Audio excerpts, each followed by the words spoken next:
It's more like, Oh, I guess we're done. live now. yeah, it's 6:00. Surprise. How's my hair? I'm not even looking at that monitor, man. In a whole different space. Excuse me. Friday's a new Friday, Sean.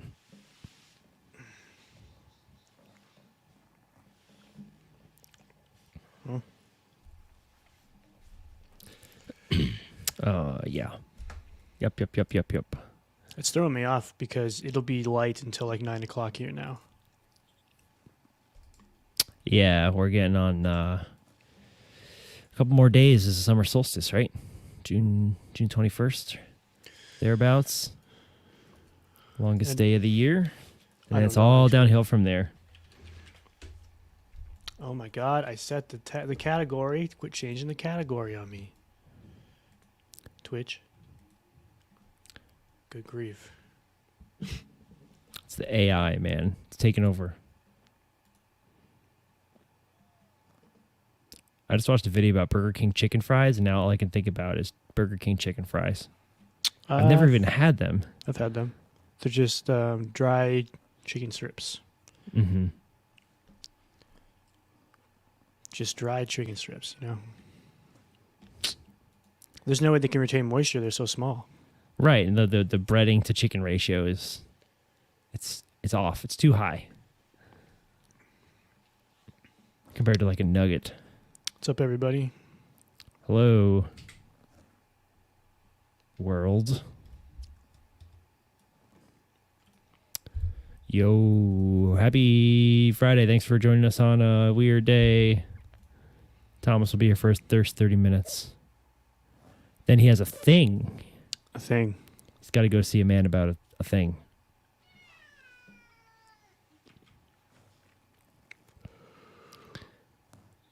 Boop, boop, boop. In 1 week. 9 p.m. So no more dinner, Thomas. It'll be post dinner, Thomas.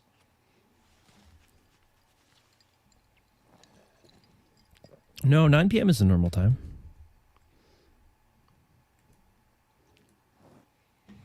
Oh, no, I guess not. Oh, yes, I understand. Thomas is time traveling now. He's coming into the future. Oh, Jamie was watching that new Loki show. It was very interesting. Seemed very interesting. Getting real weird with it.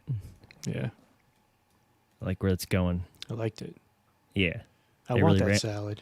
They really ramped it up, that second episode. You don't want that salad. Oh. But He was like, I want the salad. salad's not the point. Stop putting your butt on my computer. It's been a week.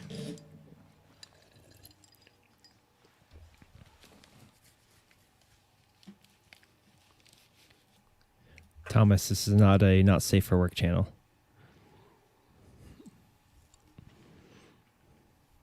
Inappropriate. Hey, dudette. Wait, Can I call my mom dudette? Is that cool? Scamp. Chief. Ow. No bite. Yeah, I know. I gotta be good now. On your best behavior, Sean. can I tell you that Watson was playing in the backyard today, and I looked at him, and he had a piece of grass sticking out his nose. I was like, "You're not going back to the vet, bud. Come here." And pulled the grass out of his nose. Why? Why did he go in the vet before? He swallowed a foxtail, Oh, ouch. so they had to sedate him and scope him out. Oh, God. They have to pull it out? Yeah. So he coughed up a lot of it, but there were lots of plants in his tonsils. So Oh, my God. little punk. Yeah. So I turn around and there's grass sticking out his nose. I'm like, not again, bud. You blew my like pet budget for the month, like on day 2. So That's too bad. I'm glad he's okay, though. It's because like we throw a ball and he'll. Okay, so now it's not raining anymore, right? Because I live in an arid climate, so all the grass is turning yellow and falling over. And so you throw a ball, he picks up the ball and the dirt and the grass, all in his mouth, and then he runs back and stuff. So He's not very causing picky. no. So I'm trying to like maintain the yard a bit. I'll cut down the grass and I'll start raking, and like it'll just pull like the roots out, like the clump of grass just comes up. So yeah. Luckily we're gonna redo the back area with drought tolerant stuff anyway, so don't have to worry about that Nice. much longer. Just throw some rocks back there. I mean, that's the whole thing. That's the what do they call that? Airscaping or whatever. Yeah, well the drought's getting really bad here again. So I just read that the county that we're in is recommending that everyone limit their water usage to 50 gallons per person per day. 50 gallons per person per day. Yeah.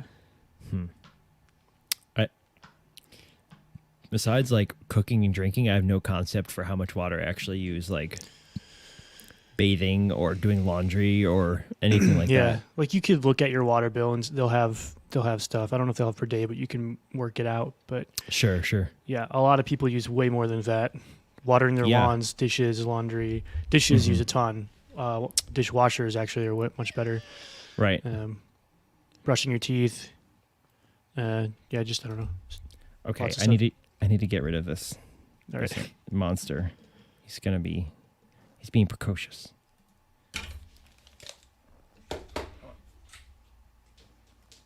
How's it going, everybody? Washing cars, yeah, that's a big one too.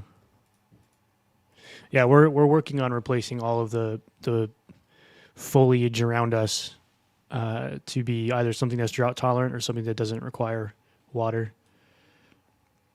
Yeah, it adds up really like much faster than you think.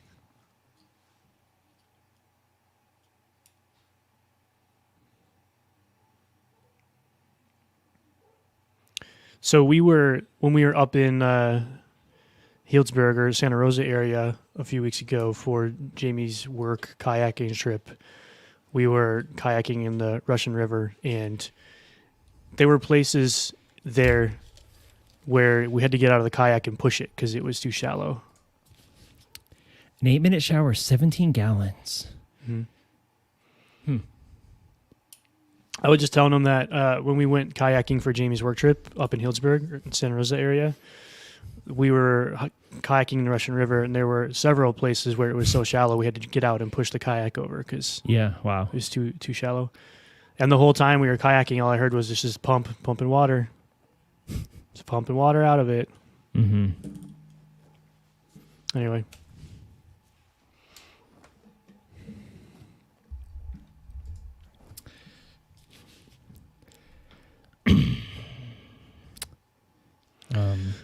Well, I locked Bucky in the room with Jess while she's trying to play video games. So hopefully, she doesn't get eaten. my life is not in danger Yeah.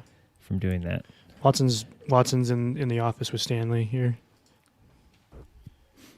Stanley. It's not really a dog name. I guess Watson isn't either. Shall we? I think so.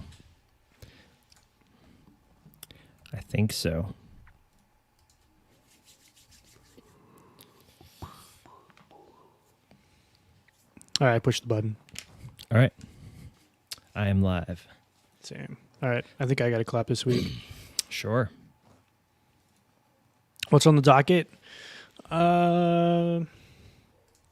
Some estimation talk based on requests in the Discord, and looks like Rockwell has some more client fun happening. So, yeah.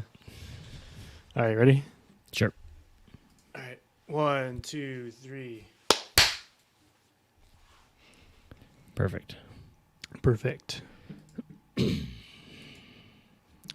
know, this morning, actually, I'll start a little bit farther. California, I guess, is like open now. Cool. So You guys did it. if you're- Congrats. Yeah, you can go Mission around accomplished. maskless if you're vaccinated, and it is weird. So Jamie and I went to a coffee shop this morning for an hour or two just to get some work outside of the house. And I don't know, it was weird. I was getting out of the car. I was like, should I put a mask on? Just like walking in. Should I, like, I don't have to, but should I? And all the employees were wearing masks. So like ordering coffee, I'm like, I'll put a mask on to be courteous, you know?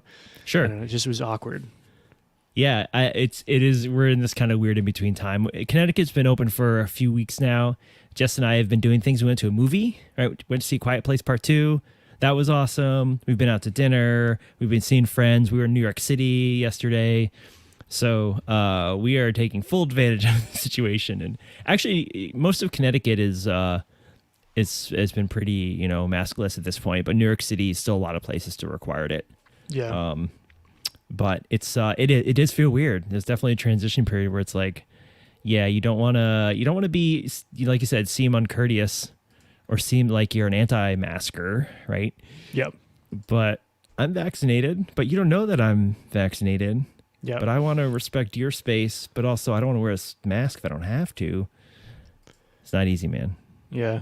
I think I just will I'll probably keep wearing mine for a while just because I haven't been sick since the pandemic started beyond the vaccine actually. So why not keep the streak going? But Yeah, man. it was super nice to get out and, not be in this room or on a small folding table outside. It was a pretty good breaking up of the week. And like my team and I have been talking a little bit this week, and yeah, this week particularly was a struggle for all three of us. And we're talking about possibly adding more kind of co-working sessions via Zoom for just our projects dev team together, like throughout the week, to kind of get that feeling of being around other people again. So they seem pretty excited about it. So that should hopefully help a little, I think. For you, is there any social lagging behind in terms of like, do you find it hard to start interacting with people again in mid space? I've never really been good at interacting with people to start with. So it's for me, Fair it's more enough. about changing scenery. I think that's the biggest thing for me is moving around. And yeah, it's nice to be not in the house. And again, for whatever reason, I actually am way more productive anywhere but my desk.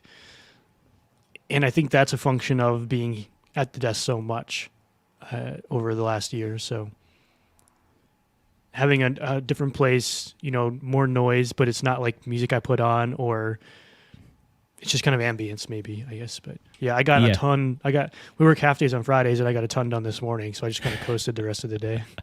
That's the way to do it, man. That's good. That's good. I always found in college that if I needed to focus, I would actually go. I hated going to the library. I literally never went to the library once to study. I would always just go to like the student union or a random table on the side of some hallway somewhere, like where there was kind of a hustle and bustle, and I kind of felt like I had to look busy. That kind of motivated me to be busy, and I always liked that environment. Yeah. So it was good. I think I can't really.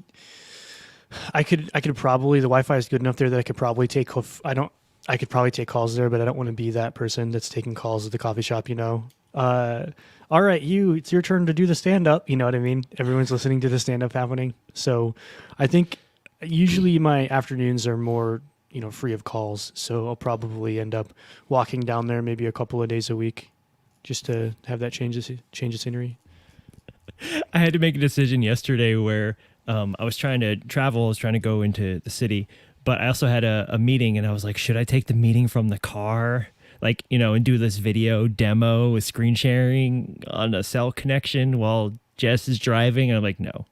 It's it's a hard no. I did take a call. This was years ago. I did take a call while I was standing on the beach in a wetsuit. But they couldn't see that. It was just my neck up. So that's great though. That's great. Yeah. So yeah, hopefully those things are turning around. Hopefully the Canadians will have some more freedom soon as well, which will be nice. And the great thing about this week though was this actually kind of came up in our retro today too. Was that people felt safe enough to just say like, "Hey, I'm not feeling productive this week. I'm really struggling." And number one, they felt safe enough to say that, but number two, the other people on the team were like, "Okay, well, how can we help? Like, do you want to hop into Zoom and just chill for a minute? Uh, here are some things that work for me, etc." So, like, one thing that works for me is I have to use timers if I'm having trouble focusing. I don't necessarily do Pomodoro to the letter, but I'll just put a timer on, and that usually helps me. So everyone was kind of like volunteering and sharing ideas of how we can help each other be more productive or kind of get through the unproductive spell. So that was pretty cool to see. That's great. I really love that, the sharing of the ideas, the sort of the non-work work related talks. Yeah. Yeah. It was cool to be able to, me being like the team lead, it was cool to be able to say, okay, well, let's think about this.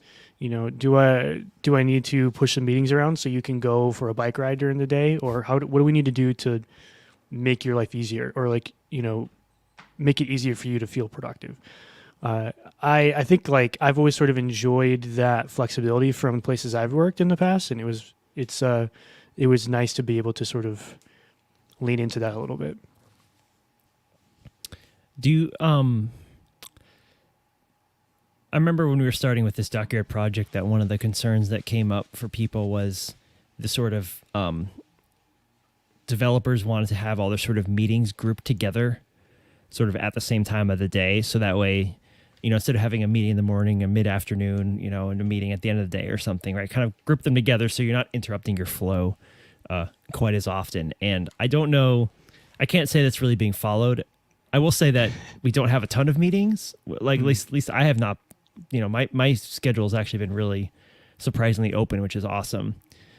But also like, I don't find that making that transition is as difficult as I thought it was going to be. Like I thought that having a meeting would be such a big deal. Like it used to be when I was working in a cubicle, you have to get ready for the meeting. You have to go to the bathroom. You have to get a drink or some food, and then you go to the meeting room and sit around and wait for, it's like, it's a whole process to have a meeting in person.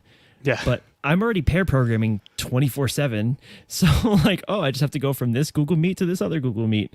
And, it's all whatever. So I've been pleasantly surprised by how easy it is to sort of jump in and out of those conversations and rope people in when we need them. Maybe that's just I don't know, company cultural thing, but I think it's been mostly okay. Yeah, I don't have a huge struggle with it either, to be honest. But also, most of my meetings are clumped in the mornings, except for Wednesday, which is all day. It's an all day thing, basically.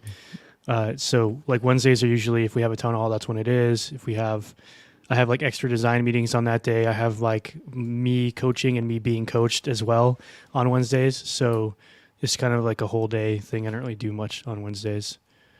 But I think really it depends on how much I have to do after the meeting. So I usually take notes, and then I have to go and figure out, okay, do I need to divvy this up? Do I have to do writing? Do I have to, kind of process after the meeting? So it's like the solo meeting after the meeting kind of stuff. I've also seen a lot of stuff coming up on Reddit the past few days about 4-day work weeks.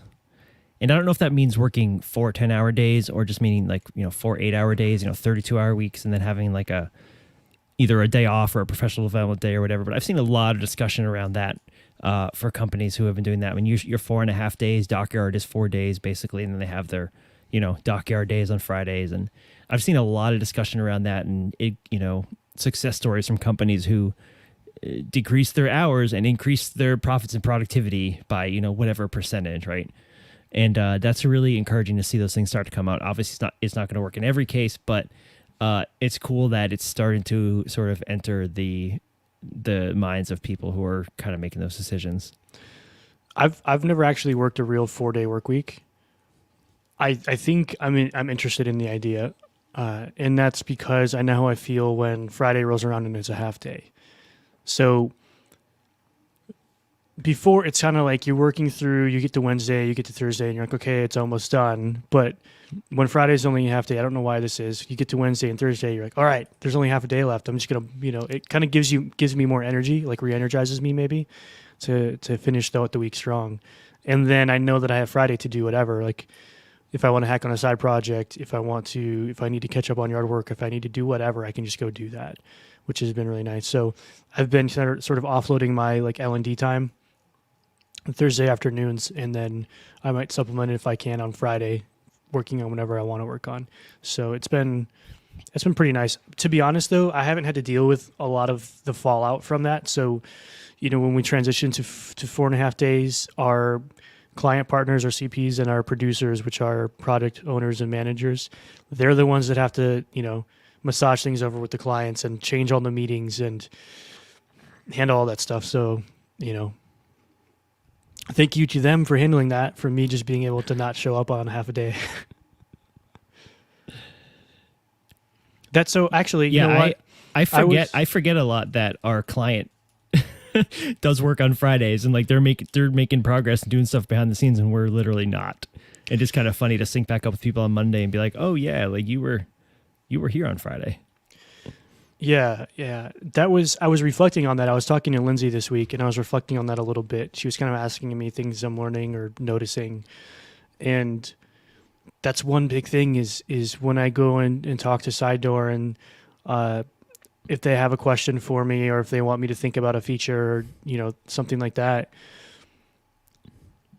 I just think about so basically what I used to do before was just, there was a void, it needed to be filled, I would fill it because no one else could fill it. And at MetaLab, it's not perfect, but I do way less stuff, which I'm really thankful for. Like I said, we have CPs and producers and people to worry about all this stuff, and you do less of a variety of stuff, right? Right. You're not doing all the jobs. Yes, yeah. So I can put like more effort into fewer things than being spread really thin. And so I was, talking to her, and I had a chat with the person, so Jackie sort of took over the tech lead, and then another person took over sort of the admin lead, and I was kind of like doing both of those things. And so talking to the person that was doing the admin lead, I was just like, I made the right decision, moving on. So I was trying to observe and suggest things that might be able to help. But at the end of the day, I was like, yeah, I did the right thing, which feels good. That's cool. Yeah. No shots being fired, of course, at them. It's just, I don't have the energy to do that anymore. Sure. Yeah.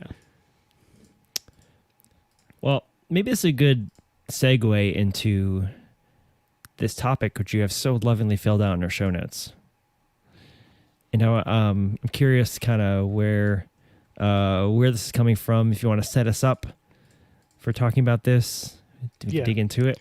Well, I believe it was a suggestion of Sultan of Cardio, friend of the show, Ken Roy, was asking about estimating projects. And I think I've talked about that a couple of times. Like, that's a thing that I do at MetaLab, or a thing I've been asked to do at MetaLab a couple of times at least. And it was actually part of my interview process too. There was a whole estimation sort of, I won't call it a test, but it was part of like the whiteboarding interview. So yeah, I kind of just like compiled some of my thoughts on estimating projects, writing estimations for projects that like you might not even work on yourself.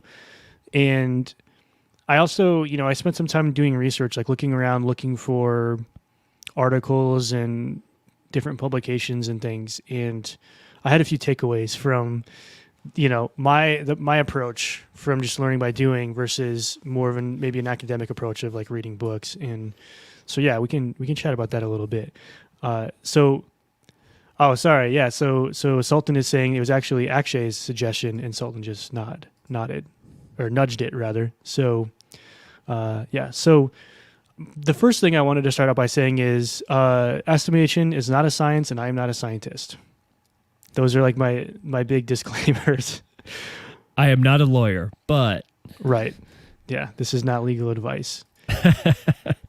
Yeah. That's the big thing. So, in looking around, I was talking to you about this. I didn't show it to you, but I was talking about this to you, where I found a 250-page PDF written by the Navy and the Air Force. Can you? What was the title of this document? I'd have to look through my history. Go, bring it up. Okay. This is too good. Where'd it go? Command Shift T until it shows up. Yeah, I found it. So it has two titles, All or right. sorry, it has one title, but two sort of like bylines. So it's called Software Development Cost Estimating Handbook, Volume 1. And it's written by the Naval Center for Cost Analysis and the Air Force Cost Analysis Agency. They have a whole agency for the Sean, and even they can't get it right. Disclaimer, I didn't read that. I skimmed it. You didn't read all 250 pages? Shame. No. So yeah, that's the first thing that I try to keep in mind is like it's not a science and I'm not a scientist. If you start Googling about software estimation, you'll probably get into more concrete subjects like how like more specifically, how do you get to a certain budget number, how much something's going to cost, or there's a lot of writing sort of similarly around agile too, right? People are trying to sort of quantify these things in processes and try to make them deterministic. But I don't know. I mean, you could probably get close, but I don't think you could ever get a software estimation deterministic, like have it be the same every time, like you can never nail it every time. So yeah. And I'll call out too, like when I was interviewing through MetaLab and we got to the software estimation stuff or the project estimation stuff, they were very quick to call out like, hey, we want to get a sense of how you feel about, this sample project, but just remember, estimates are always wrong.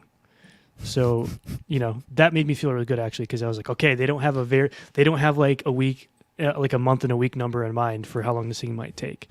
So I was like, 6 months. And they're like, fair enough, let's move on. I mean, it was more than that, but that boils it down. So yeah, it's not a science. I'm not a scientist. And then estimates are probably going to be wrong. Like you're not going to get it exact. And I think like if you can embrace those things, it makes it a lot less nerve wracking, especially if you're thinking about, like in my case, if I'm estimating a project that I probably won't even work on. So running through my mind is like, if I screw this up, then someone's going to hate me down the road. They're going to ask who estimated this, and my name's going to come up, and they're going to be, taking me to the watershed or whatever. So, yeah. Sorry, go ahead. Oh, those 2 points alone just like help ease my nerves around it. Yeah. So estimating serves. You could argue that it's pointless, right? Especially because the estimates are always wrong, right? But it does serve a purpose. There's a reason that someone asks you for an estimate, right? The same reason that I take my car to be looked at before I pay someone to fix it. I want to know how much it's going to cost to fix my car, whether to determine whether it's totaled or not, right? Like, Yeah. And so there's the monetary aspect, and there's also the project planning aspect too. It's trying to prioritize what to work on, what's going to fit in release X, in terms of time. How many people do we need to hire to do it, right? And so the value of estimating comes in the ability to sort of make those no-go decisions. Yeah. Right. Yep. And So, that's been the case too. Basically we'll have an ongoing deal with a client, and they kind of spin their dream for us, and then we sit down and figure out how much that dream is going to cost at the end of the day. And then they say yes or no. And if they say yes, but, it's usually yes, but can we get to this number instead?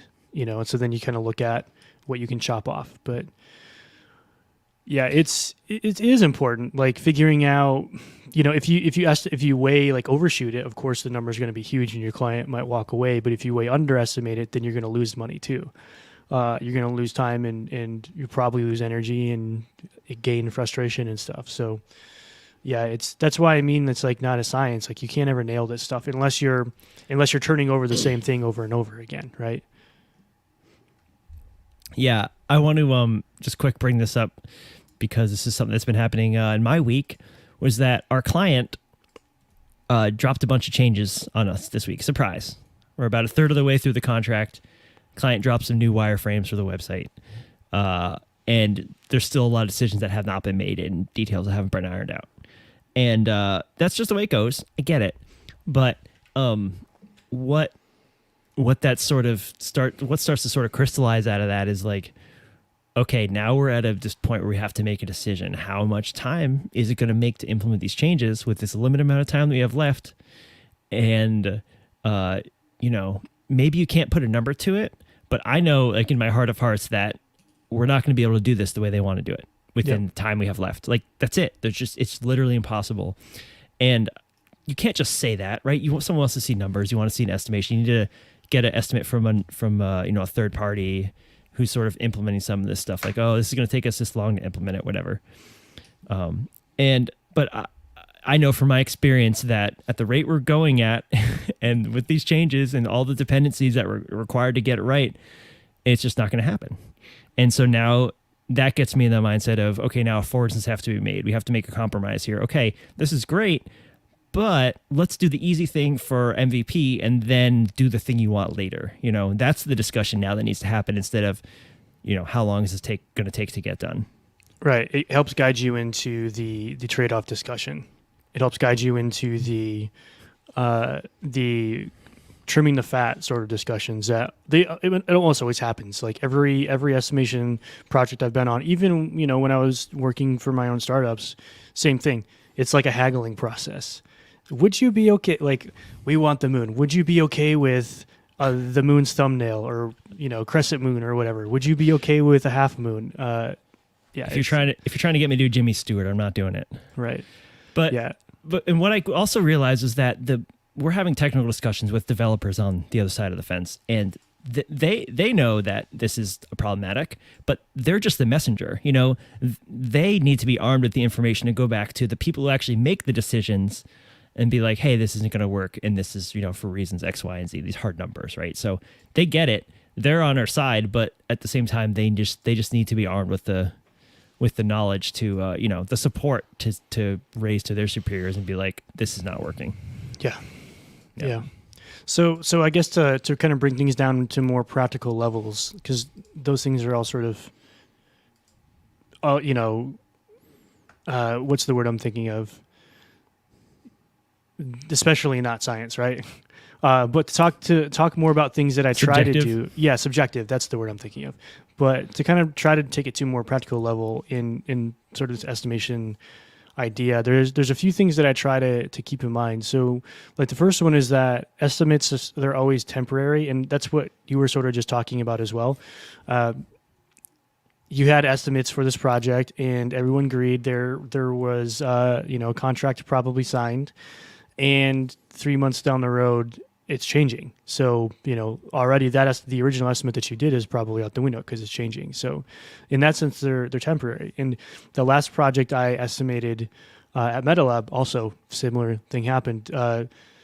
It's like 6 months or something like that. And then finally, like the first call is starting to happen for the project, and client, like something falls through on the client's end. And so they're like, oh, well, hold on. Now we have to like refigure this whole thing out.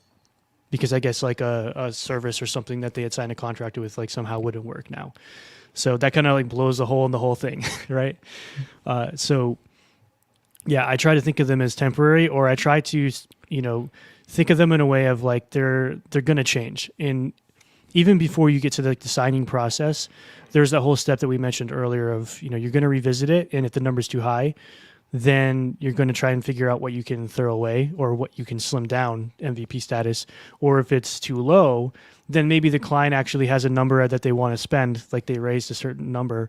And so they're going to try and figure out, okay, what else can we add to this? So, it's going to change. And one other thing that I try to do is I try to very specifically address things that I don't know. So what are unknowns here?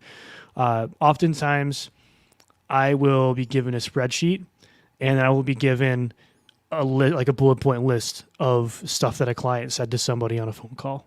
And they'll be like, turn this into an estimate. And I wasn't on the original call, like any of the original calls. All I have is a list that someone took and a spreadsheet to fill out. So I'm very, very, very specific in like marking a cell. So if you're thinking of like maybe features or maybe like bigger epics or moving pieces, then feature, then tasks maybe. Like you don't have to get all the way into tasks and estimation, but I like to put like red, like a colored background in cells. So if it's unknown, there's a color here. There's something that flags it, like you can see it immediately. And so I'm very specific about, I don't know how to solve this problem. I don't know what actually this problem is. If I don't feel pretty confident that I've like done that before, or I have an idea of how to do the thing, then I just flag it as unknown and I don't guess at how long it might take. That usually means that, hey, we should probably get on some more phone calls. We need to find some answers. I'm just not going to guess. Yeah, it's really interesting to think about estimating the time and the risk. You know, it's two numbers, right? There's how much time you think it's going to take, and then there's the standard deviation, right? You think of a bell curve, right? Everyone's seen a bell curve in statistics, right? You've got your average and your standard deviation, and that's what defines the shape of the bell curve. And so, you know, if you think of your average as how much time I think it's going to take, and the standard deviation representing how much risk there is, you know, this is 5 hours plus or minus 40 hours, right? Like, you know, maybe it's not something that drastic, but at least it quantifies, you know, the range. You know, it could go either way, right? Like you said, you could find out that this is way more complicated. Maybe the API that we're implementing is poorly documented or has lots of issues or is buggy, or maybe it just does exactly what you want, and then you can just slash that number and, you know, everything looks good to the client because you got all this work done ahead of schedule. Yeah. But I like the idea of separating the idea of, you know, based on my knowledge, this is how long I think it's going to take, but also there's this variable of risk in there. Yeah, and that's actually the next thing I wanted to talk about was sort of documenting risks or calling out risks. So I kind of think of them as separate as things that I just don't know or are unknown or maybe even undefined by the client or by their requirements, right? So I think of risks as things where you kind of get a spidey sense sometimes. Like I've worked on estimations where I'm, you know, the client's like, okay, we're working with this service or this company, we want to build on top of it. And I start to get, well, first of all, if I have to wait a month for API access, spidey senses are going off, right? But, you know, I start to get a sense of, are the docs really well put together? Do they make sense? Are there sort of holes missing here? Can I kind of piece together what I need to do after, you know, informing myself about the service, about what problem domain it's solving?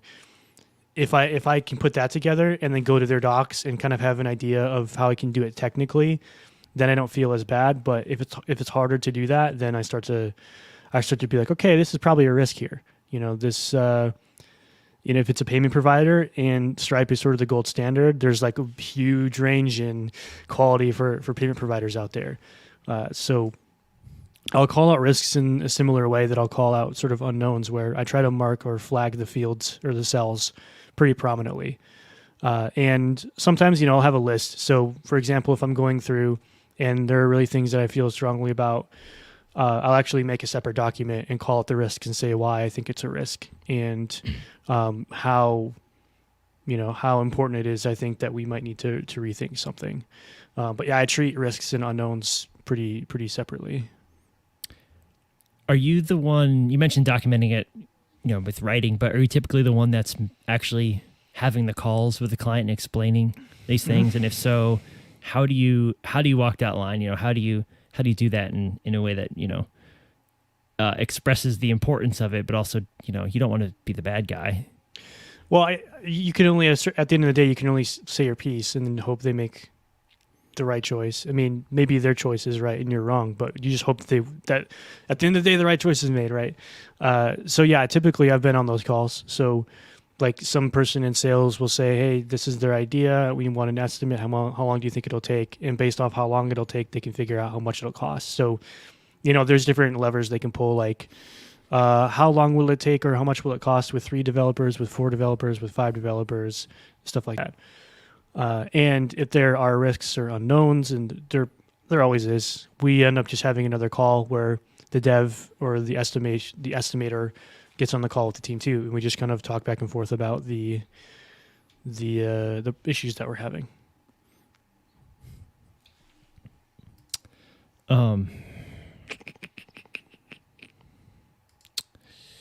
What I don't know where I was going with this. Sorry.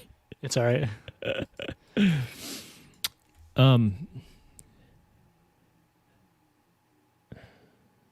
Yeah, sorry. I don't have a another follow-up question. No, it's all right. It's all right. Yeah. So I think a really key skill to this portion of it of you know, talking about unknowns and risks and talking with the client is being able to break down the issues in a way that if your client's not technical, they might have a hard time understanding why you might prefer Stripe over another payment provider. In their mind, they both swipe credit cards, right? And the money goes into a bank account, right?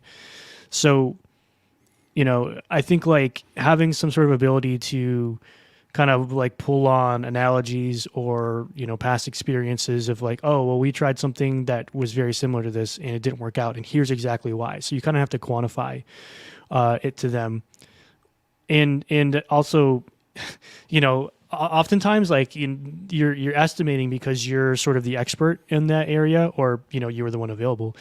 But sometimes sometimes you get clients that don't necessarily accept that. Just because you work for some company doesn't mean that you know better than me, right? Is kind of the vibe that you get. And so sometimes being able to kind of step back and find an alternate approach to that discussion, right? So if their friend that they trust more than you, a stranger, has told them that company A is good, then you're going to have to figure out a way around that. So yeah, like communication skills are really important there, being able to kind of break down a problem into component parts and being able to sort of take, technical things or highly technical things and make them more plain through analogies or something that comes in handy. Yeah, breaking things down into smaller steps. Thomas alluded to it earlier in the chat.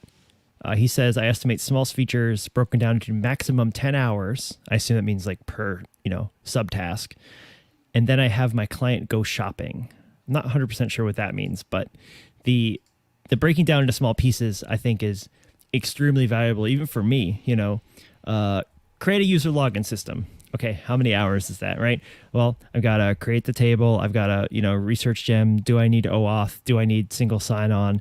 Do I need, all these little pieces, password resets, all kinds of stuff. And lots of concerns there. And so breaking that down into tasks for myself is it's good from like an optics perspective, right? It shows that, this is really what you're paying for, again, using the car analogy, when you go take your car into the shop, it's not just like they say, fix your car. It's like every single line item that they purchased, every single bit of work they did broken down by hour, is in there. And so it's the same thing when we're estimating things and invoicing. It's like you want to see what the actual work does. How many hours did you really spend creating a database table, migration? How many hours did you spend researching, the latest and greatest authentication mechanisms? What about securing it? What about authorization? Right. So I think that's valuable from both ends. Okay, so Thomas clarifies that shopping means picking which features you want in the sprint based on what you can afford hour-wise. I understand. So giving the client a menu, and they can just pick, exactly what they want based off of what they can budget. Right. Cool. We kind of do that with my current client. So we release something and then we do a research round where we have a researcher actually work with their, a sampling of their users, and it's like a real professional production, right? They like record the whole thing. They have user scripts that they go through. They boil it down to a report, and we present the findings, and we say, okay, what do you want us to build? You have, X number of months left on this retainer. What do you want us to build here? So they kind of do a similar thing where they pick out. Most of the time, they pick out stuff that their users want. Turns out, Sean. Sultan of Cardio, friend of the show, has a great question in the chat. He says, how do you estimate things you don't know how to do? And what if the majority of your job is doing things you've never done before? So my reaction to number one, how do you estimate things that you don't know how to do, is I would reach out to my network at that point. So if it's at MetaLab, I'll go to the developers channel and ask. If I don't necessarily have that resource available, then I try to find other people. So early on in my career, I just DM'd people on Twitter a lot, to be honest. So yeah, I would kind of just insert myself into conversations or reply and ask questions on stuff. So yeah, like if you don't know how to do it, then the chances are someone does, and you might be able to find them. They might be on Twitter, they might be on Facebook, they might be somewhere, and they might be willing to talk about it, but you won't know unless you ask. And the second part is, and what if the majority of your job is doing things you've never done before? I think that in this case, taking notes along the way, documenting your learning, and then reflecting on your learnings is incredibly important here. Because you can work on a bunch of things that you've never done before and 6 months later not really recall any of it. In fact, like that was me a lot on DK. Like every time I'd have to go back and work on something, I sort of have to relearn things until I started taking notes and like leaving notes on certain subjects for myself. So for example, we built a whole email subscriber sunset policy so we weren't spamming people, and we had I would hesitate to call it an algorithm, but determining is this person highly engaged, moderately engaged, low engagement, or are they not engaging at all? And so yeah, I started kind of like leaving documents for myself. If it's not in the code base, it's in at that point I was using Bear, so I have like a Bear note with stuff in it. I opened Bear up the other day and found all of my old DK notes actually. So yeah, I mean, just leave yourself a paper trail. That way, if you're asked to do it again, you can kind of go back in your notes and think about, okay, how long did it take? Like, what were the problems that I faced along the way? Were those problems, are those problems solvable like now with the library or something that exists by a service that exists, stuff like that. Yeah, and if the majority of your job is doing things you've never done before, that seems to me like the only way to get good at estimating those kinds of things is by being really good at doing research.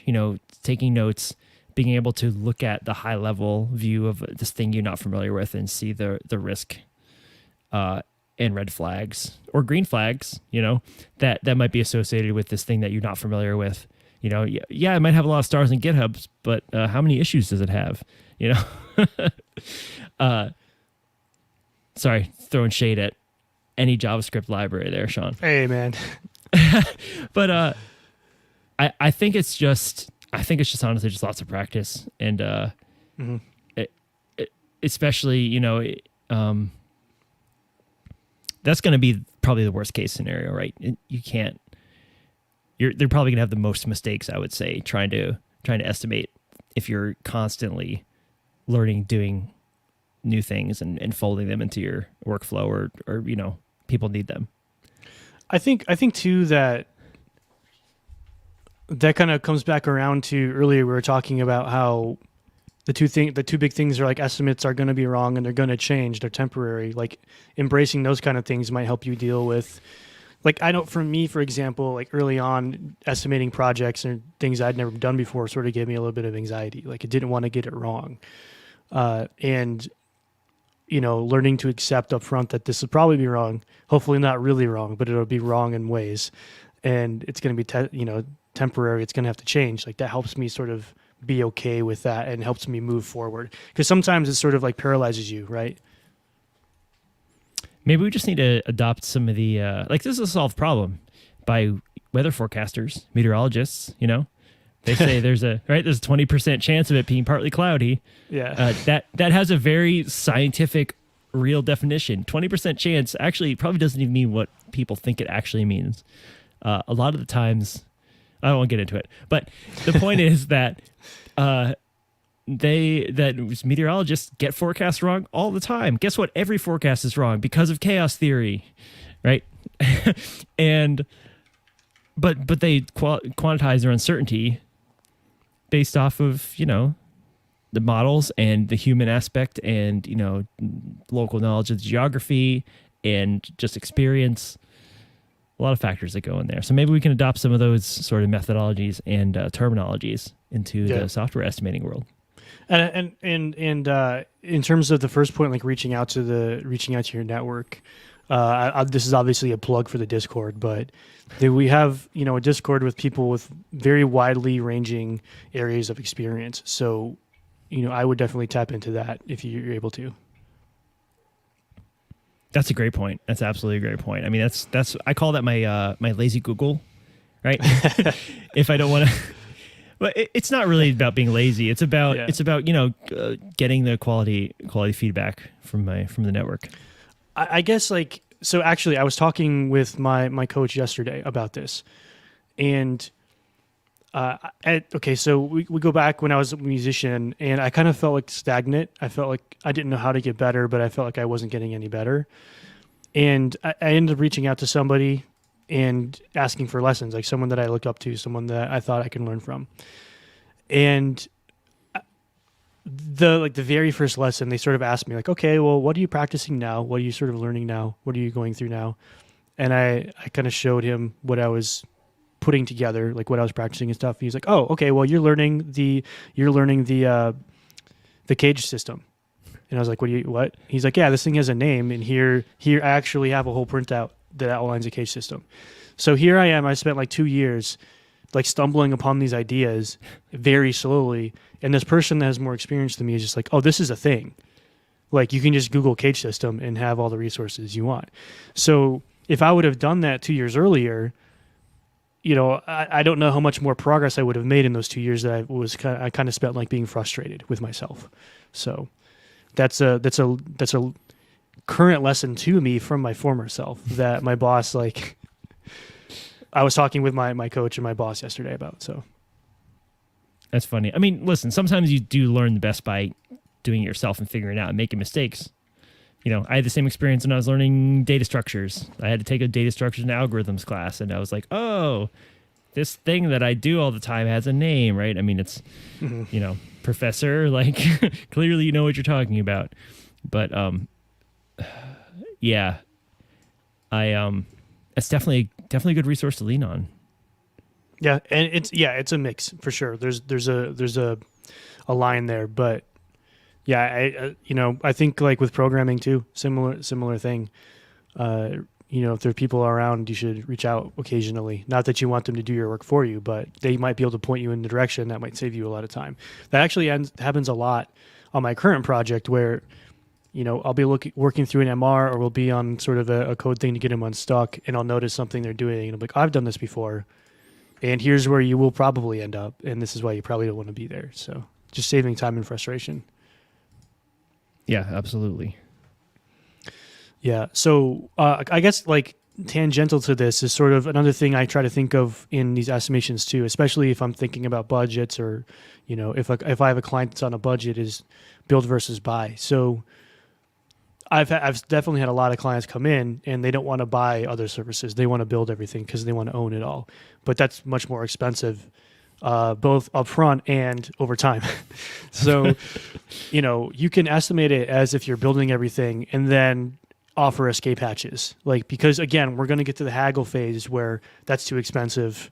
I can't afford it. So you're going to have to do it anyway. So what I'll do sometimes is I'll include, if you don't want to build auth from scratch, there's Auth0, there's Firebase, there's Cognito, there's Stormpath. There's a whole bunch of these auth things. They're everywhere. So, that'll save a lot of time. This actually comes up in interviews a lot when we're kind of talking about planning and things when we're interviewing new candidates. And it's always an interesting discussion when we look at, they're building a simple MVP and they have of like 6 sprints, like 2 or 3 of them are dedicated to building auth. We're like, okay, so why are you building auth from scratch here? Right, not saying right. it's the wrong thing to do, but saying that you're using 2/3 of your time here or a third of your time here or whatever, depending on how many sprints it pulls up or holds up. It's like, this is sort of a solved problem that's not even expensive anymore. So that could be like a quick win for your client. So yeah, build versus buy is also something that always comes up. But yeah, it depends on their priorities, right? If the thing is they want to be quick first to market for something, then yeah, that time is going to be a big win for them. If the thing is they want to be stable and have the minimal number of dependencies, and they are able functionally to take in a project and maintain it into the future forever with their set of developers, then maybe that option is more appealing. It really is a case by case basis, right? Yeah, and I guess there's other avenues to think about too. So like, okay, we're starting with a web app. Are you planning on having a mobile version? Are you planning on having a desktop app? Because then if you just build auth into your monolith, then you're going to have to expose that. And maybe it wasn't built in a way to support multiple devices, multiple properties, things like that. So it's kind of like looking into the future a bit. Obviously, you don't want to estimate only thinking about what if we get 1 million users, or you know what I mean? Like, I think what you're proposing is that you and I start a Shark Tank style developer pitch show where people come to us with their ideas, and then you just totally start shooting them down and poking holes in them. yeah. That's basically what you're describing right now. Except instead of a business perspective, it's a technical perspective. Yeah, definitely. It's a lot. I guess like a big part of the focus of the estimate really is, or maybe the end goal of the estimate is to how much is this going to cost me. But there's a lot of other things that sort of run alongside of it. Like, are we building the right thing here? Have I seen something similar before that didn't work out? Is there a different approach we could take? So it also can open up the discussion on that side of things too. That's not always applicable, but that's something that I think about a lot, especially in this build versus buy kind of stuff. Like, oh, you want to build this thing, that's bad. It's bad because of this very specific reason. Maybe it's a huge security risk for you to own it. Like maybe they want to implement their own encryption protocols or whatever. Don't do that. That's a bad example probably, but you know what I mean? I've heard all sorts of things talking to people that have talked to people at the bar, or they were in an Uber with somebody that told them they could do this thing over there, or like they heard this term over here. You can do it with blockchain, Sean. You can do anything with blockchain. You can build anything on a really slow database, Rockwell. Yeah. So that's something I try to think about. I try to, there's like the full fat and kind of the skim version of the estimate. So I think it's useful to sort of be able to produce both of those, because if the full fat version scares your client away, you want your sales team to be able to like pretty quickly reassure them, oh, like, don't worry, that's like biggest case scenario. We have other options here. You could drink whole if you wanted, Sean. Yeah. Just as long as you can burn it off, right? Napoleon Dynamite? No. Oh, yeah. I haven't seen that in a long time. And then I guess my last point would be try to think about, I guess like it's natural when you're estimating something, you kind of think, how long would it take me to build this? But that how long would it take me is sort of different and subjective depending on who's going to be building it. If I'm not going to be building it, who's going to be building it? Is it going to be a team of senior devs? Is it going to be a team of mostly junior devs? Is it going to be a mix? So I try to think of, if I think that I'm fast or I've done a thing before, then I might try to assume that maybe I'm not as skilled at that as I am, and I would kind of put some padding in there. So that way, if it does go to someone that hasn't done it before, there's that padding exists. It's really funny as you're describing this. I'm drawing a parallel to aviation, where there's this idea that they instill in you called personal minimums, and so minimums are sort of the minimum, the worst possible conditions that you could fly in. Whether it's visibility or clouds or precipitation or weather, whatever it is. If it's a plane you've never flown before, if it's an airport you've never been to before, like those are all kind of these unknowns, right? And they add risk to doing this. And personal minimums are like, okay, the legal minimums here, I might be able to legally fly with clouds at 2,000 feet, but maybe that's not safe to do, because of my skill level and experience, right? Just because you can do it doesn't mean you should, right? And so you can sort of establish, what your hard limits are. I'm not going to land in this many knots of crosswind, or I'm not going to fly across country with the ceilings that are, the cloud ceilings are this feet or below, or I'm always going to have 2 hours of fuel reserve for emergencies, right? Like, and then as you sort of gain experience and you see what your limits are and what the limits are of, what you can do with your platform, your aircraft, you can start to erode those away. And as you gain comfort and experience. And so that's kind of what I was thinking of when you're describing this. It's like my personal minimums are not the same as a personal minimums of someone else. And it's the same thing for estimating, where you have to take into account who you're delivering this to, or who's going to be doing the work. Yeah. And we've all used those apps that aren't air legal or street legal. you know exactly, like, immediately, like, oh, wow, okay. I won't admit to anything on the air. Yeah, right. Yeah. So I don't know. Like those are honestly like my main thoughts around it. Again, I don't think I'm any sort of like estimate scientist, nor do I think estimating is a science, because it all depends on who's doing the estimating, who the client is, what type of project it is, the team that you have access to. You know, all there's so many variables that go into it. It's almost more about, you know, how close can you get, but how well can you respond to the feedback that comes from it. Yeah, and being flexible and with your estimates, you know, adapting to change and making sure that whoever you're, you know, delivering these to, whoever's you're negotiating with, for lack of a better word, understands where that flexibility is, where the decisions come from, how it's broken down, and that they're wrong, that the numbers are wrong. Yeah. Yeah. So that's that. No, hopefully it's at least, you know, helpful in some way. Of course, like I'm open to other viewpoints or other experiences, because there are people that have way more experience than me. So, you know, this is just kind of like where I'm at in my career and where I'm at with the estimations that I've been a part of. So, yeah, and I wanted to go back to what I was mentioning at the beginning of the show, was that the whole point of the estimation is to decide if you're going to do a thing or not. And no matter what process you use to come up with that, no matter how it changes, no matter how much better or worse you are at it, at the end of the day, if you're able to make the decision based off of your experience that ends up being the successful thing for the business or the company or the app or whatever, as long as you're able to make that call and be confident in it, like, it doesn't really matter what technical process you use. It doesn't really matter, whether you use the Fibonacci or quadratic sequences for putting hours on your ticket, right? Like, it all comes down to that sort of gut. Like, this is going to work, this is not going to work, and we have to pivot if it's not going to work.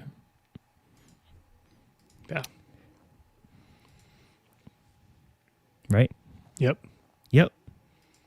Always be pivoting, right? ABP. I mean, that's what it feels like sometimes. that's how it goes. That's how it goes. Yes. Yeah. Yes. I think Waterfall is dead. Long live Waterfall. the biggest risk I've always come up against, besides like things that just advertise something and didn't do that, are just working with other people. Especially the more teams you have in the mix, the more wild it can get. No holds barred. Yeah. Yeah. What about you? What about your variability? Are you a rock? Are you just infallible? I keep it restful. That's better than most. The amount of times I've gone on a stand up and been like, your API is throwing 500s. Should it be? And they're like, oh, that's actually 404. I'm like, can you make it a 404 then? Boom, roasted. Can you? Yeah, I don't know. Yeah, just make it restful. That's all I ask. What does rest really mean, though, Sean? It really doesn't mean anything. It means follow the rules laid What rules? Laid out by our API ancestors, the founders. I don't know. Rest is whatever you want it to be, and therefore it is worthless. It is not. Fight me. And that's why. That's how we've ended up where we have. You're saying this is my fault? No. I mean, just use GraphQL, then you can be beholden to Facebook's overlords. Then you can argue about how you want to structure your pagination. or errors. What is an error, Sean? Is it a validation error an error? Is an exception an error? Is it's a misunderstanding. invalid params an error? It's a misunderstanding. I mean, it's all 200s as far as I see. Oh my god. I guess it would be in GraphQL, wouldn't it? Because you could have multiple operations. Yeah. Except for when it's not. You're starting to trigger me. Well, look at the time. Yeah. Well, yeah. Thanks Ashk for asking and Sultan for nudging. Yeah, thank you. That was a lot of fun. It was a great discussion. Yeah, I like having topics to talk about. We should do this more often, Sean.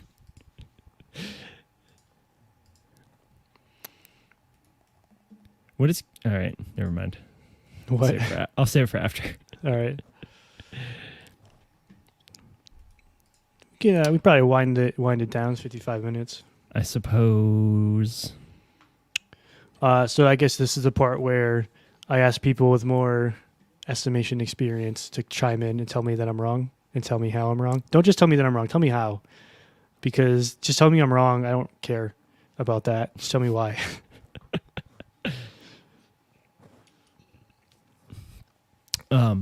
There's lots of people saying you're wrong. No, that's not what I want to say. You can always reach us on Twitter. The show is DNC Cast. Sean is Sean Washbot. And I am Shrockwell. And as always, everything we talked about today, well, I actually don't really have any links. I'm not going to link to that 250-page PDF. You can find it if you want to. But some other stuff we talked about, the links are going to be in the show notes, and you can find those at dnc.show. And we're streaming And we're streaming the show live on Twitch every week. Usually Thursdays, 6 Pacific, 9 Eastern. On twitch.tv/DNCcast. Come on by. We got some great questions in the chat today we're able to address, add to the discussion, and you could be that person. So come on by. And if you can't make it on Thursdays or sometimes Fridays, we have the aforementioned Discord community. So if you're looking for other individuals that are interested in just building things and learning and sharing what they've learned with other people, then you belong in our Discord community. And so again, if you head to dnc.show, there should be an invite at the top right, or an invite link. And if you look in the show notes, if you're hearing this on the podcast, look in the show notes and there'll be an invite there as well. Talking about lazy Googling, Mikhail was over there in a 3D printing channel. He's about to get a new 3D printer and was asking for advice on which accessories to buy. And we promptly bombarded him with, half dozen links of things that he didn't know he needed.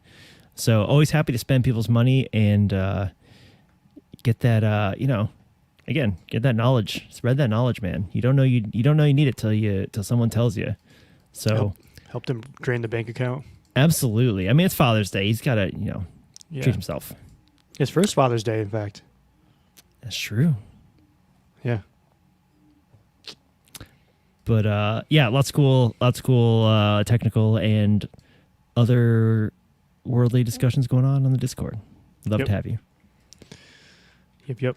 If we get some more people in there, then maybe we can get like an actual URL with our name in it instead of a random invite code. I forget what the limit or instead of asking people to like and comment, or you can ask them to boost our server.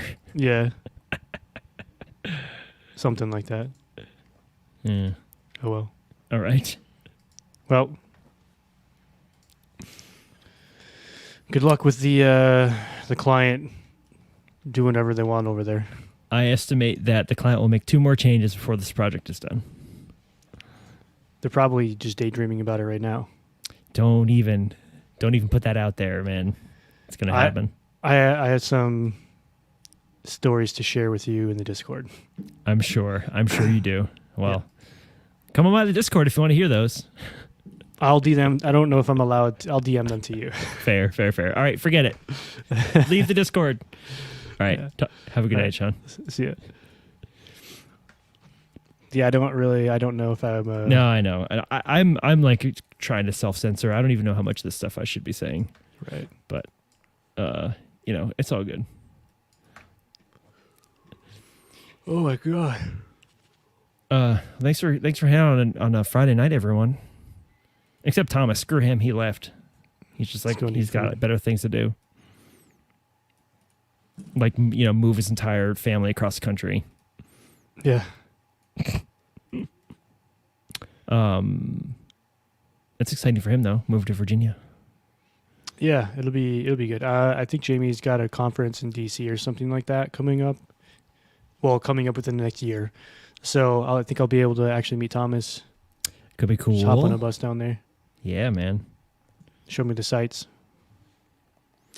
Sweet. You can teach me some Go.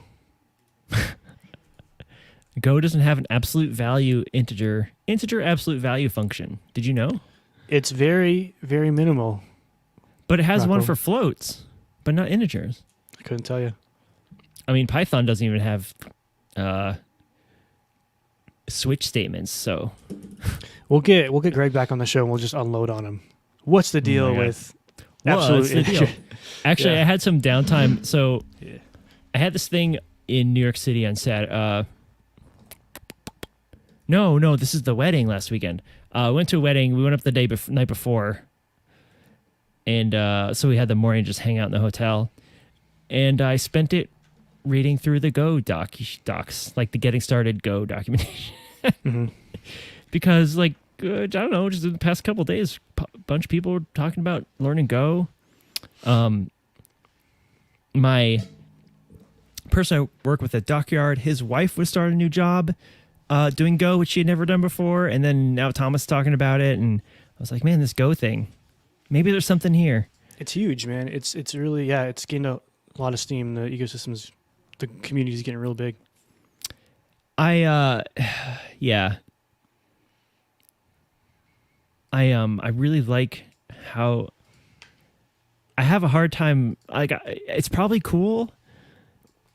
I have a hard time latching on to these things because I just think the things I use right now are already so good. Like, for the things I want to do. You know what I mean?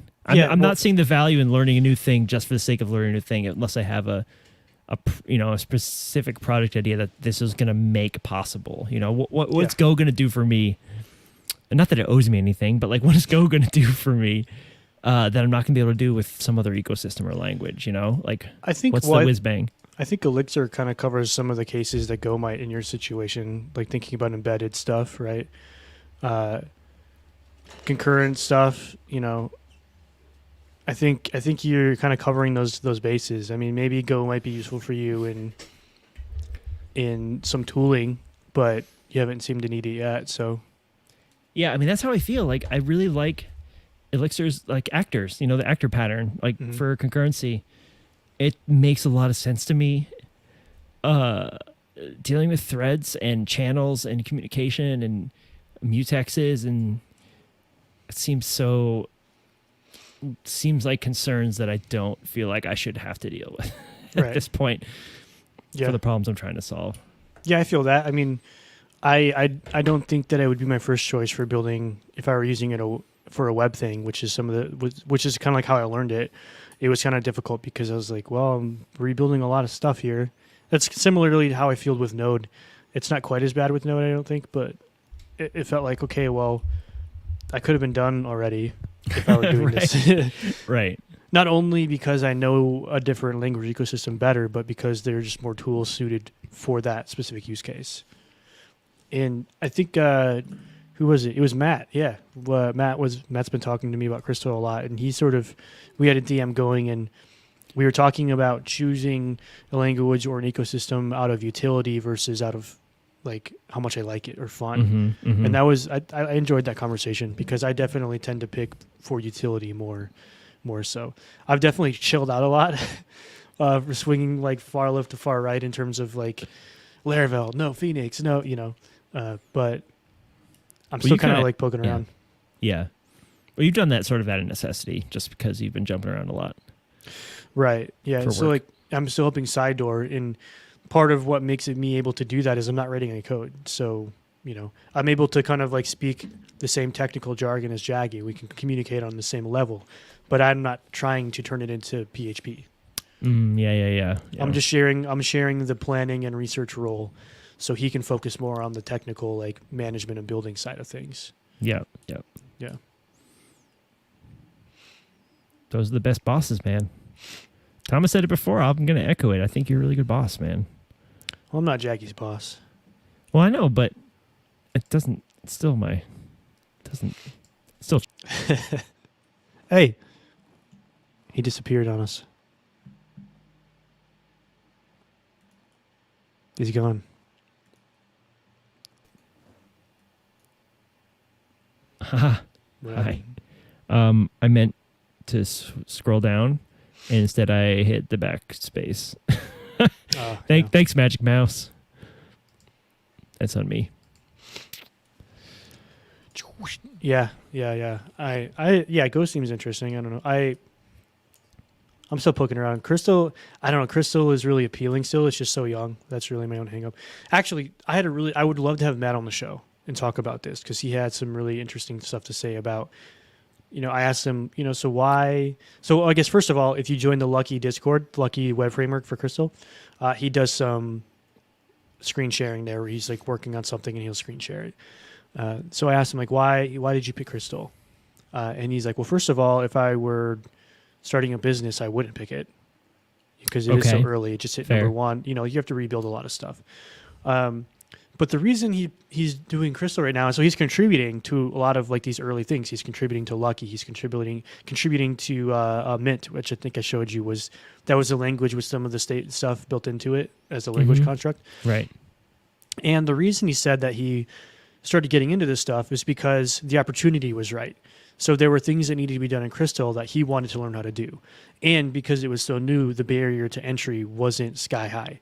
So it's if you wanted to try to contribute to Rails today as a first-time contributor, probably pretty difficult. Or, contribute to Node, it could be pretty difficult. I'm sure there are good first contribution issues labels, but it's kind of different because a lot of those things are kind of low-hanging fruit. This is like actually working on a compiler for the Mint language, or actually Yeah. working on some of the lower, like actually working on an ORM because stuff needs to be done for it. So Right. for him, it's been a huge learning experience, and the barrier to entry has been pretty low in doing that. That's awesome. Yeah. I was like, I- you it- little it's still- smart person. That's really Well, shout out to my friend Eric who he pushed me to release Bodyguard for Elixir because he's like, dude, the ecosystem's so young. You made this thing, put it out there. Like no one else has anything like this. You could be that guy. And it's not like taking the world by storm or anything, but I see it pop up from time to time, and that's kind of cool. yeah. And I'm sure you learn stuff in there, and you're able to not by just like releasing the library, but like by rubbing shoulders with people that were using it, people that were beyond getting shot at on Twitter, but Rubbing shoulders is yes. It aggressively rubbing shoulders with no, people. I have learned a lot. I've learned a lot. Yeah. So I was not expecting that answer at all. I was like, that makes a ton of sense. That makes a ton of sense, and in fact, that's compelling. Like I was like, shoot. Mm-hmm. Do I start live streaming like working on the ORM for Crystal? Like, do I do that? Like, I'm not going to, but I was like, that's a really good idea, Well, you just got to find the next big thing now. Oh, there's so many.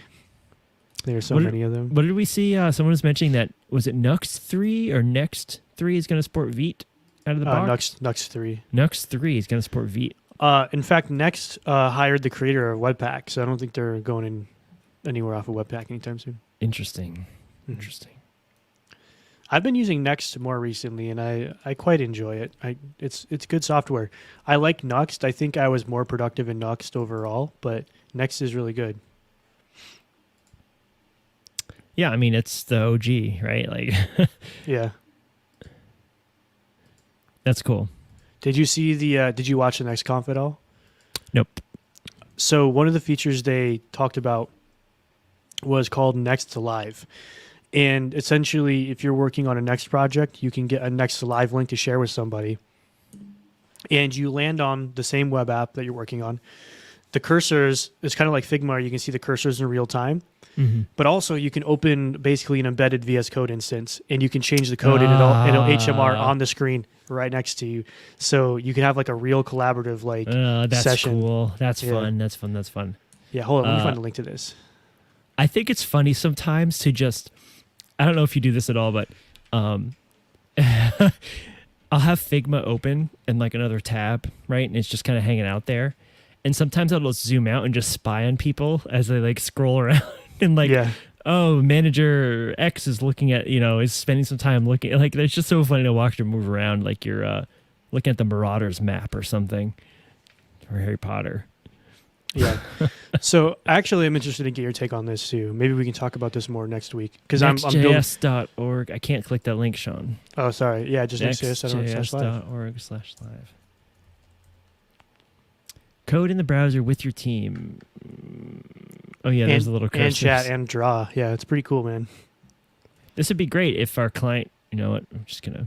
If your client dial uses it Next. back. No, the client can actually, make a design that actually made sense and didn't Yeah. change while Yeah. It would make it easier maybe to no. Make it easier to make changes.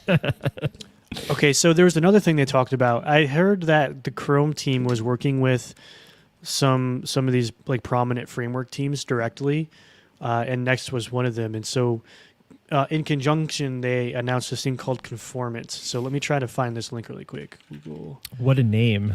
Yeah, I'm pretty sure it's called Conformance. Conformance. Yeah. Conformance for web frameworks. So I'm sharing the link here. I'll just DM it to you, Rockwell, so you can click on it. I can type things. So basically, you know, they're working directly with these framework maintainers to build almost, I don't want to say guardrails, but like just build tooling to help people make better websites. So for example, in Next, you can run Next Lint, and it runs a bunch of things that will catch common performance issues, will catch common UX issues, will catch common things that you should probably be doing. So not only can you catch like ESLint stuff, but you can catch like UX and performance problems that will arise from the browser. And I thought that was kind of cool.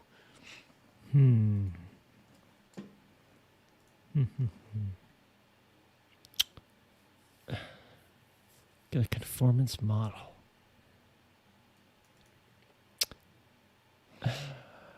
I'm just trying to wrap my head around. Yeah, no worries. This concept, like, what's a parallel that I could draw that I know about to what this is? For me, it was more like, it's almost more like convention over configuration, but on the like for the web almost in a way. It's not quite like configuration, right? But it's like strong conventions that are sort of blessed by one of the biggest.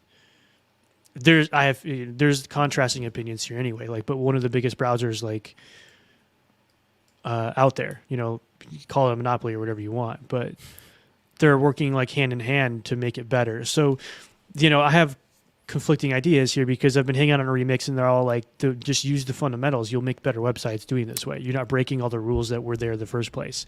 Right. But on the other end of the spectrum, it's like, There's advantages to using the new thing. Yeah. Well, not only just advantages to using the shiny new thing, but what if those rules were made plainly obvious to people up front in some sort of linting tool?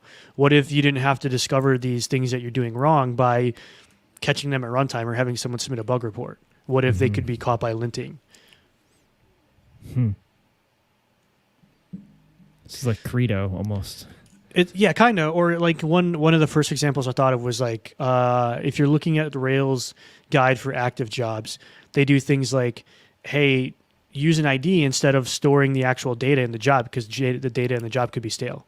Like that goes beyond Rails. It goes to any sort of job system. And so in my mind, conformance is more like that. It goes beyond any sort of like Nuxt or Next or Remix or whatever. It's like these are things that you need to be aware of. And it's kind of interesting that those educational tools, they're guardrails, but they're also educational tools. Like you would just run a command and learn something about the web platform because, you know, it's just linting for you. I thought that was kind of cool. Yeah. I mean, here's the thing. Half these things would go away if JavaScript didn't suck so much.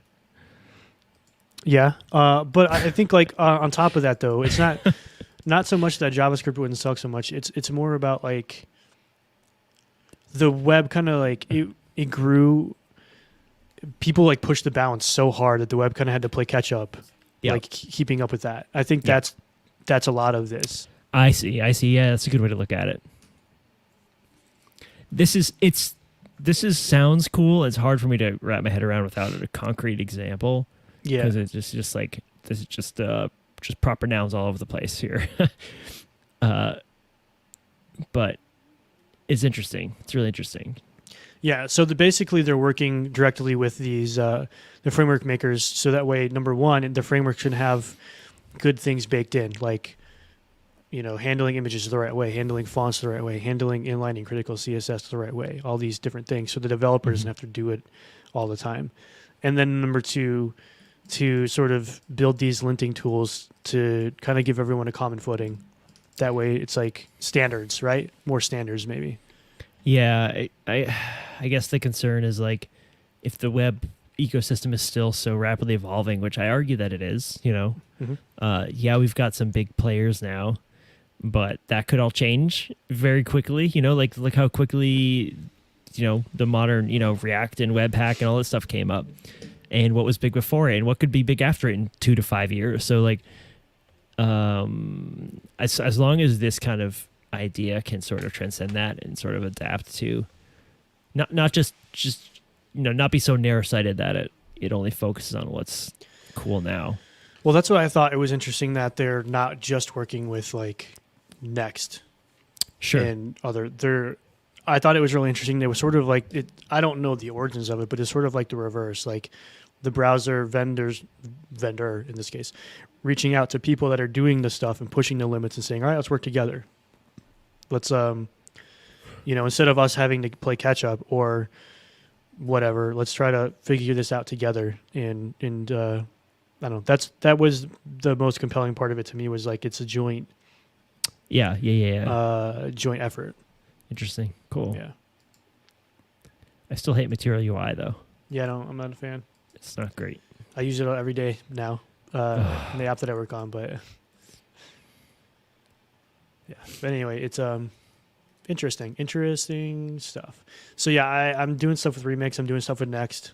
I think Next probably will come up at MetaLab anyway, because I've been pushing for it, to be honest. But yeah, I'm trying to get beyond the setting up a project in Next. I'm trying to get to the maintaining a project in Next phase, because that's really where the learnings and the growing pains come in. So if I can get to that point, then that's actual like hard knowledge I can use to sway an opinion one way or the other. Yeah. So who was it? I think it was Kevin in our Discord. I'm not gonna be able to find it, but he was talking about how nice it was to basically use Nuxt. I think it was Nuxt in single page app mode, which, for full disclosure, that's the only way I've ever used it is in single page mode. But I always just assumed that the universal Nuxt app thing was like, that was the bread and butter. That was the best, that was the use case. That's what they promised. And the way he was talking about it was implying that no, universal mode has lots of rough edges still. Do you know if that's true? It's true, but Yeah. it's not necessarily all just because Next or Nuxt have rough edges. It's more about, you have to really think a lot harder. Okay, so for example, let's take authentication. Let's say that you've got a Next or a Nuxt app, and you want, so like let's say you're using Firebase Auth, and you want to have it in SPA mode. That removes any sort of like, okay, we can just use Firebase's SDK, because they have an SDK for logging in the browser. But as soon as you add SSR in and you need to start actually like, server rendering pages, and then you have to check user auth on the server side too. Now you've got two LANs, that you need to sort of join together somehow. And then in Firebase's case, you got Firebase admin and you got Firebase client. So admin on the server side, client on the client side. You got to merge those two together, and it's a real pain. So there are plugins you can use to do it, but again, it's if you're in SPA mode, it's not a concern. Yep. That is true. So yeah, Kent keeps singing Remix's praises. Really makes you feel the FOMO. So I'm doing stuff with both Remix and Next right now. There are a lot of things I appreciate about Remix. So, for example, like it reported me back into the MDM documentation to learn what's available to me in the browser. So sessions, cookies, URL search params, form data, formula encoded forms and things like that, or multi-part forms and stuff. I think Remix is still, it's not 1.0. It's definitely still really early. They're still solving some problems, and there's still some rough edges. So it's kind of in a state where you'll probably end up having to like write your own helper, your functions or utilities to make things you have to do often less annoying, But I think like the core idea of Remix is really interesting. I think the biggest thing the biggest like selling point to Remix, besides the fact that it's just the fundamental standards that you can rely on, like you don't even have to ship JavaScript at all if you don't want, is that a React router is built into the core, and they do some smart things around layouts and data fetching, which has been traditionally always one of the harder things about single page apps or universal applications. So you have a layout, it has some data in it. You have a form, it has some data in it. Your form mutates the layout data. How do you update the side? You can do it, by calling into it and changing it. That would not be imperative. That would be the declarative way of doing it, right? Or sorry, that'd be reverse. It'd be the imperative way of doing it because you're doing it by hand. You're handling it in line, right? Right. And so what if you have nested, like several nested layouts deep or nested views deep or whatever? It just becomes a whole thing. That's why tools like, not Remix, but Redux, state management, global state management, like they handle that stuff for you. Remix, it's all done for you though. It's all automatic. Because they make React Router and they make Remix, they can do some smart things around how layouts are handling, knowing when to update parent data and all that stuff. So the thing that Kent is talking about more recently about Remix is that you don't need a state management library, period. You should just be using LiveView for everything, Sean. I don't understand what the problem is. Different tool, man. But Your yeah, tool. Remix is cool. I think it's going to be really cool, especially with more time. So, yeah, Next is huge. I don't think it's going to go anywhere. The ecosystem is gigantic. So, I know Remix is pay to play, but is there any way I can just look at some examples? Because I just can't even wrap my head around this. docs.remix.run. It's not linked to anywhere, but you can see the documentation. Perfect. That's what I'm looking for. Thank you. Mm-hmm. Yeah, a lot of the docs are still a work in progress. So, sure. but there is an intro tutorial that kind of walks you through stuff.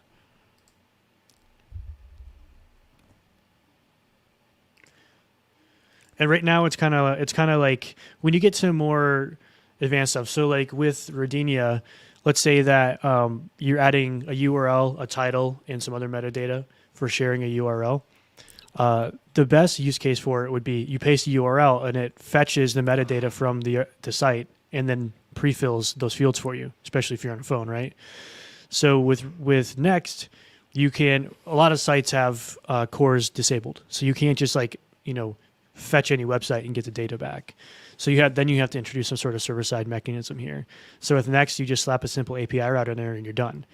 With Remix, you can either use the Express template, which then you could add Express endpoints, but then you have to think about, okay, how do we make sure that someone can't just discover this endpoint and abuse it some way? Like you have to kind of again, merge the two auth worlds and stuff. Or you create an empty action with an empty component, and then you tell the form to submit to that, and then it's kind of, you still have to kind of hack stuff together currently, is maybe what I'm trying to say about Remix.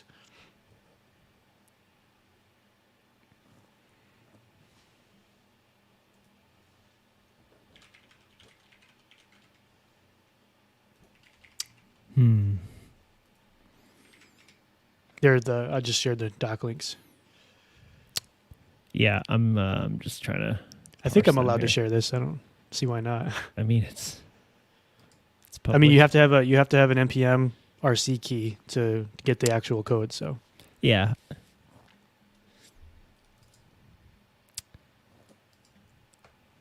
This is a lot more React and JavaScript than I was expecting to see. oh yeah, it's built on top of React for sure. Yeah, I had no idea. Like you're talking about the web, and I'm like, oh, HTML? Nope. Well, yeah. Well, I mean, yeah. What is HTML? It renders, the JavaScript disappears. Like you don't even have to ship any JavaScript at all. You have to write the JavaScript. Interesting. But it's all server-side rendered. In fact, if you don't include the Remix scripts tag, there's no script tag period. It's just rendered HTML once the client gets it. Okay, that does change things. It's just that makes instead of writing EEX, you write React templates or components rather.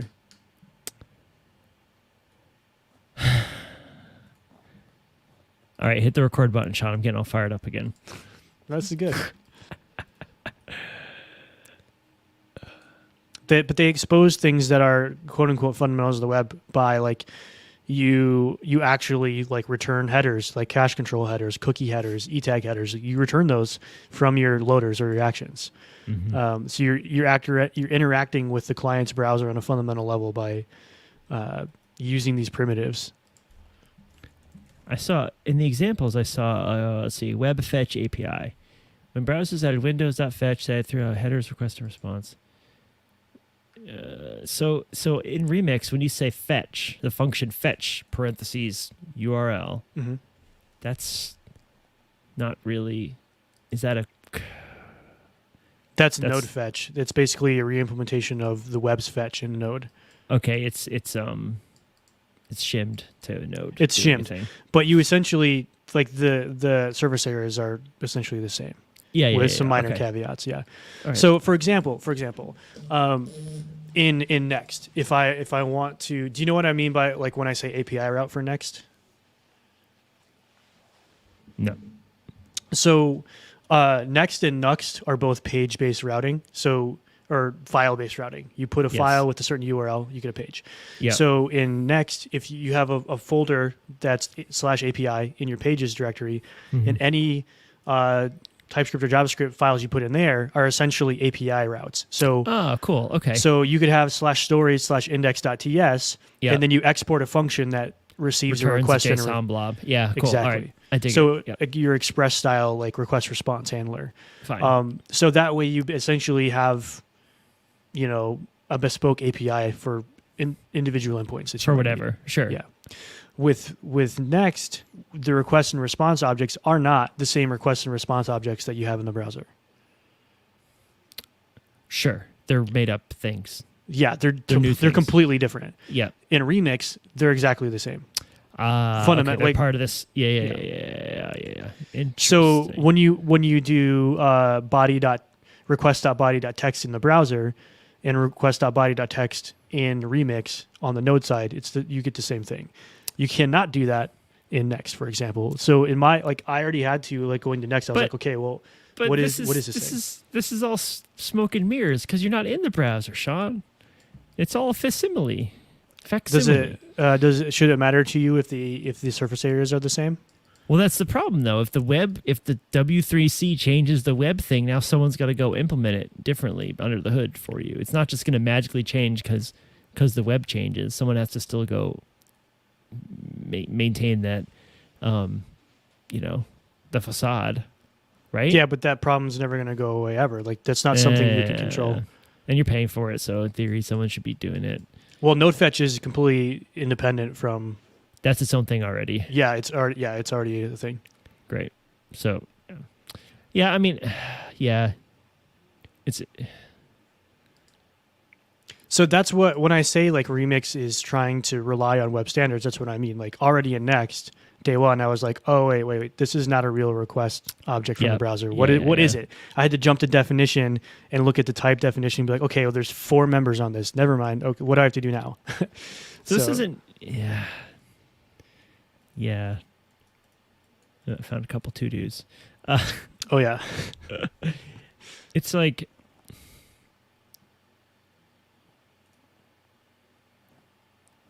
I don't know. It is nice from a. Maybe I should play with it and see. I don't know. It's like I said, it's coming from doing things not the web way at all. Mhm. Always using a form abstraction, always using Axios or something that's totally different. It was surprisingly refreshing jumping in Remix and being like, okay, I read the MDM article and now it is just this. It is what I expect. There's no surprises. Or there was no surprises. But here's the thing: is you're leveraging data structures or whatever that have been defined for the web, but it's still built on this JavaScript House of Cards ecosystem. It's not like it's built off of battle tested actual real web technology. That's where I'm having the disconnect, where it's like you're literally just aping the API because someone did the work, and now you don't have to write good docs. What's wrong with that though? I mean, How is that not battle tested then? It's been It's the code is not. It's not real. It's not really the code though. It's just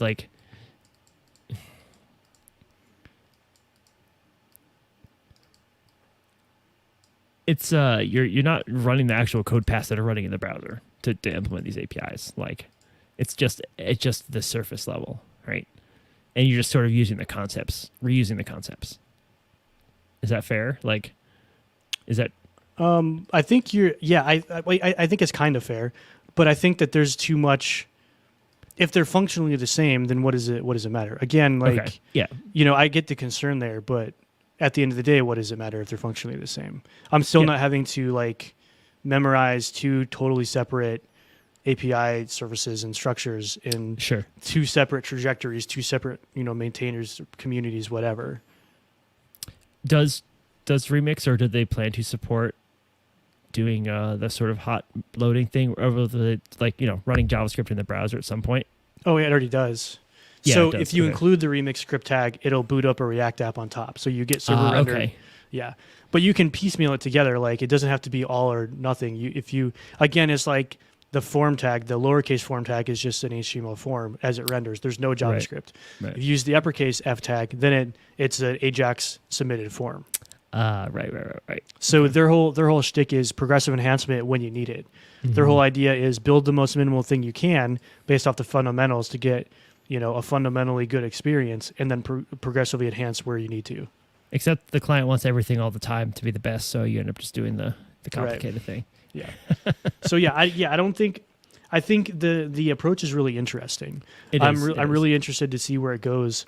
They're hiring more people. Like, I think they're hiring 2 more devs. So I'm really interested to see like how the UX of it shakes out. Because I am like, yeah, it's not literally the same web APIs, but it's like for my purposes, it's functionally the same. And that was really refreshing. I think once it gets more mature and there's more edge, like they have a lot of to-dos that they want to build, a lot of like quality of life things they want to build. They have a pretty active community of like people that are building, repos of toolkits of helper functions and whatever else. So I'm really interested to see like where that stuff goes.